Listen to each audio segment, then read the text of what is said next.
বাচ্চা কো খেলেগা free fire ও আয় আয় চল চলো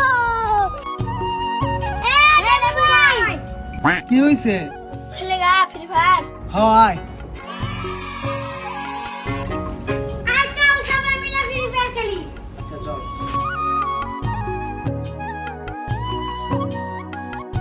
চল ভাই স্টার্ট কর এই দুধের বাচ্চা, আমারে কেন তুই ডাকস নাই? আমার সাথে কি তোর কোনো শত্রুতা আমি আছে? কারণ তুই একটা বটলা যা, আমি ভাবছিলাম এই আইফোনটা তোরে গিফট দিমু তোর বার্থডে উপলক্ষে, কিন্তু তুই তো আমার তোদের সাথে ফ্রি ফায়ারই খেলতে লস নাই। যা জায়গা চলো ভাইয়া আঙ্গো এই চারজনের মধ্যে বড় প্লেয়ার তুই এই লেবুরে বলছিলাম তো ডাক দিতে এই লেবু ডাক দেয় নাই बड़े खतरनाक लोग हैं।